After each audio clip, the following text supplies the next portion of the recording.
Some good news for the Chinese economy today? A wonderful red pocket. It's a 9% growth in exports, unexpected.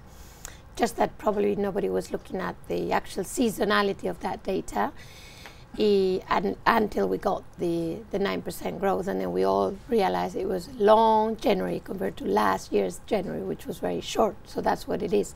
We don't really know whether exports are doing better at this point in time. We'll have to wait until we have February date and then just basically pull January and February together to figure that one out. So it will be more closer to the end of the first quarter. We'll have a better picture of how China's exports are actually doing. At that point, will you expect to see the effects of the trade skirmishes with the United States in the data? Yes, we've seen a little bit of that in the sense that we've seen actually late 2018 an increase in exports because there was a lot of front loading. So we know that we should see a reduction in exports, which we saw in December. The point is we're not seeing it now because of the reasons I mentioned. We should see it in the first quarter, but of course it will also depend on what kind of deal we get through, although there's now rumors that it may be delayed again. But I would argue that no matter what, even during the negotiations, China will probably do its utmost to import key products, which we are already seeing in the January data with soy, a massive increase in soy imports. So I can imagine that imports will grow more from the US than from the rest of the world. So there will be basically a substitution of imports, even if the negotiations get protracted. And will we see some of the stimulus measures that the Chinese government has been using to try and kickstart the economy play into the data? When will we start seeing the effects of those? I think we will start seeing signs of the stimulus working on loan data very soon, and very clearly, I think if anything, will be pointed to the data of much faster growth in loans to the private sector, and in particular SMEs. I've actually checked data for 2018. Loans to SMEs have collapsed in China in 2018. So I think they will come to show that the loan growth probably, in my opinion, will be fast, very, very soon, faster than before. But in particular, loan growth to the private sector will be much faster.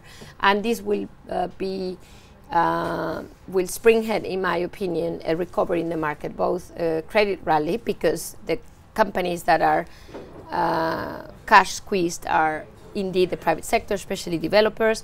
So we'll see, they will probably pull out of the bond market. So we'll see the credit spread coming down because they have now much easier access to the banks. And so all of that should be good for the equity market as well.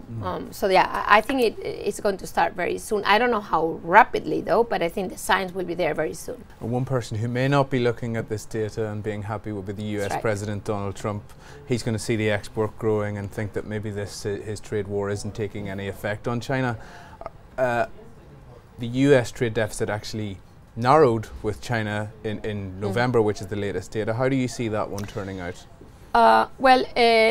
Exports to the US have actually come down. So if Trump is clever enough to focus on only US bilateral trade data, will be fine to start. But having said that, I think the key point of the negotiation to me, going back to your question, is really how much more China is ready to import.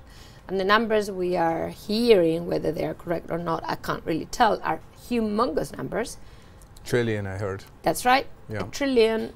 Nobody knows in which period, say 5 years, because if it were less than that, you would probably not even be able to execute it. But say it's 5 years, we're talking about more than doubling US exports into China. So there's a lot that can be sold, and I think this is really the core of the issue, meaning no matter whether there's a slight worsening in the trade deficit now, which I doubt, because as I just said, there's a reduction in exports to the US. But imagine there is, for whatever reason, in the until end of the quarter, the reality is that with 1 trillion coming on, who cares?